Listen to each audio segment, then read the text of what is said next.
Hi, and welcome back to Football Made Simple. This demolition was a perfect example of Liverpool's regression this season and why City are still title contenders, as the Blues came out 4-1 winners. City were just a cut above after a competitive opening period, but what exactly were Pep's tactics, and how did he get the best of Klopp's tactics? Let's take a look, starting with City on the ball, who quite frankly dominated possession.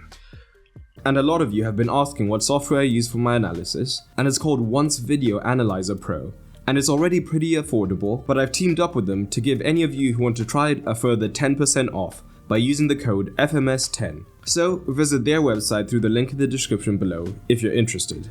Part of the reason the first half was so competitive was that Liverpool's press was working a lot better, mainly in a 4-2-3-1 with Salah at the tip, Jota and Elliott wide, whilst Fabinho and Henderson formed a double pivot. As we know, City switched to more of a 3-2-2-3 shape in the build-up, with Ake becoming the third centre-back, Akanji moving wider while Stones inverted alongside Rodri and did extremely well.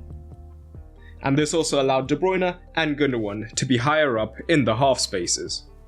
In this phase, Salah would lead the press whilst Gakpo would pick up one man, and when needed, Jota and Elliott could also join the press. Crucially, if the ball did go to the free man, Henderson would be able to join in the press from deeper, looking to apply the pressure before the pivot could get his head up and play in a man higher up the pitch.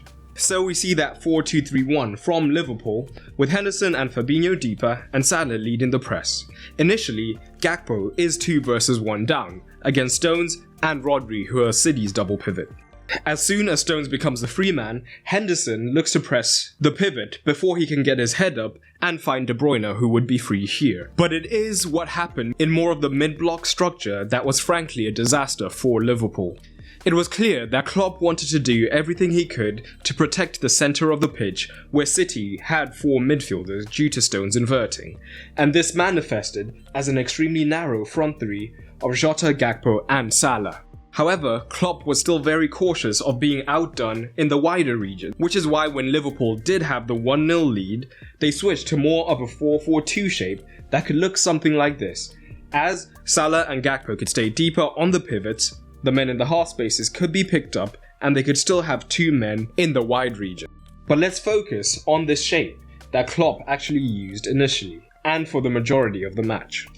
Klopp tried to get the best of both worlds by protecting the centre and the wide regions, primarily due to the positioning of Elliott.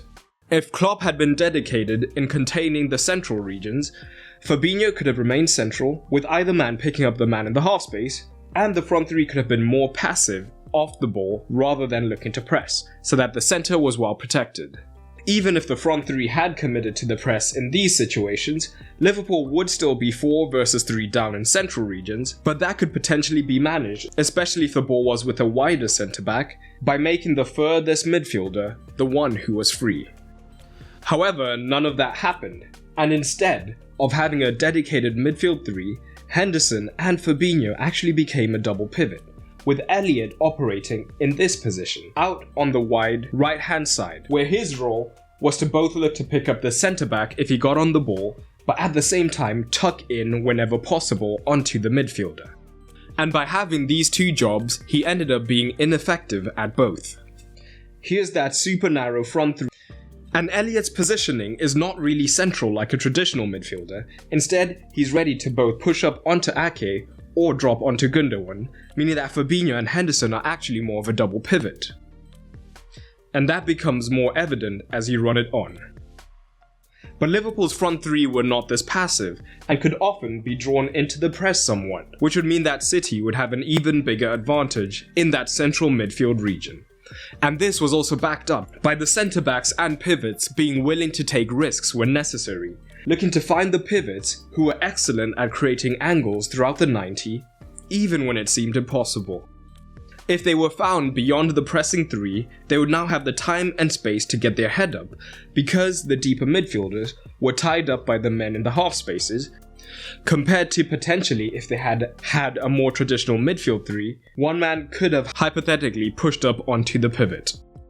So now this left Liverpool with a real quandary, as if one of the midfielders pushed up, the man in the half space would be free. But what we more frequently saw was that De Bruyne and Gundogan's positioning opened up a channel for Alvarez to frequently drop into. And Alvarez was absolutely a difference maker during this match.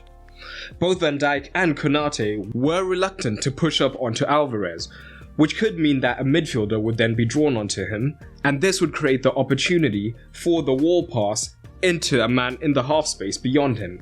And this was a frequent pattern that we saw from City that would get them in behind Liverpool's midfield and running at the back line. Here we see that old formula again, with the front three with Elliott high on the right, Henderson and Fabinho being a double pivot. This has opened up a channel, and Ederson, as we know, is an excellent passer and finds Alvarez, who is dropping in. Konate does follow, but Alvarez is able to instantly play into De Bruyne, and you can see 4 Liverpool players have been taken out. And here's another scenario: Henderson with an eye on De Bruyne, Fabinho and Gundogan, once again creating the channel. The front three were narrow, but as discussed, as soon as a man looks to press, City are willing to make these risky passes into the midfield to find one of the pivots, and here it is Stones creating an angle.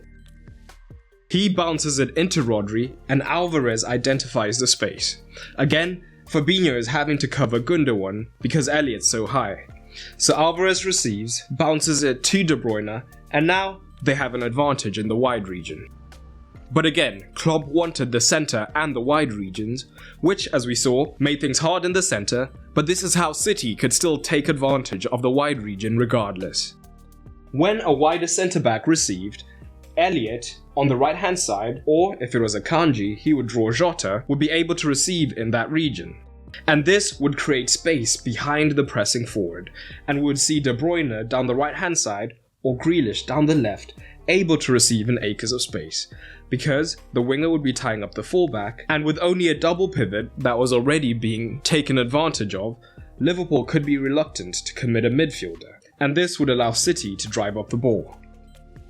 It should also be noted that Henderson and Fabinho are aging, and previously they might have been able to cover this whole midfield region with just the two of them, but it's just not possible anymore, and they need a more solid pressing structure around them. Once again, Elliott is being dragged out of position to press Ake, and Gundogan has moved into this wide region where there's plenty of space, as Fabinho was drawn to Rodri. So now he's able to drive up the pitch, Rodri is free, and Alvarez could potentially drop in. So from here, the midfielder could potentially play it into the winger, and both Grealish and Mahrez were highly effective in this match, both through their creative passing, but also being willing to drive at both of the fullbacks. But perhaps most dangerous was when these situations occurred higher up the pitch. And this would be because both Trent and Robertson could consistently be 2 versus 1 down, because Jota, pressing narrow in this 3, and Elliott, if he was caught pressing Ake, would offer their fullback no help whatsoever. So this would mean that if Robertson was narrow on De Bruyne, for example, Mahrez could receive, drive infield, opening up the overlap for De Bruyne, or if Robertson was instantly wide, it would be De Bruyne receiving in the half space, and he had 5 key passes in this match, partially facilitated by having so much time and space in dangerous zones. And once again, all of this was made possible by Jota and Elliott's positioning. The other thing that we could see in these scenarios was that to compensate, Liverpool's entire midfield and backline could be drawn across. But of course, with the wingers still high, it would mean that when the switch came, there were still 2 V1s that could be taken advantage of, which City did not waste any time in doing.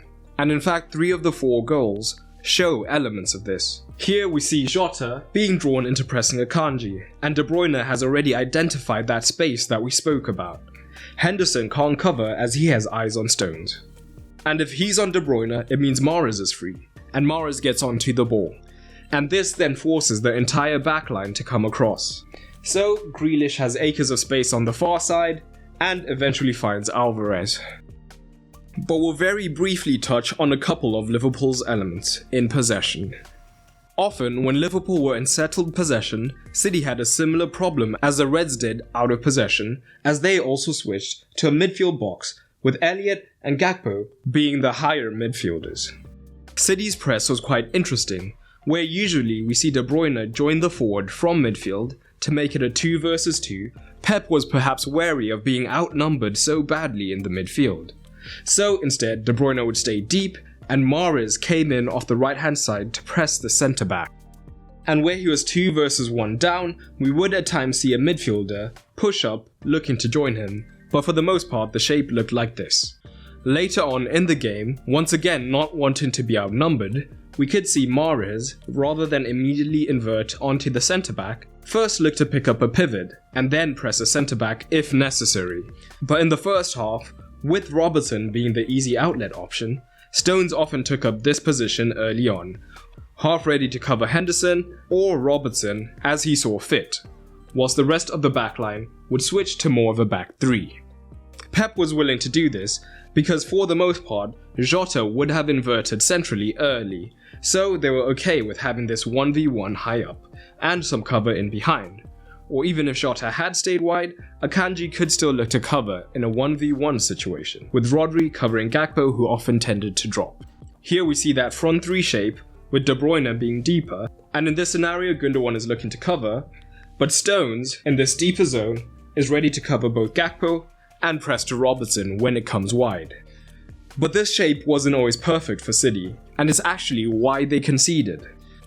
So as usual, Stones is high pressing Robertson, but the difference now is that rather than start down the left, Liverpool go down the right, which means that when Grealish is drawn in, Trent is free. Down the right things were different, as when Stones was pressing high, City could still have this genuine front three, and pressure on the fullback. But now because Stones is still high, when Ake presses Trent, it means that they now only have a back two. So that's why there's so much space, as it is in fact a 3 versus 2, allowing Jota to get in centrally.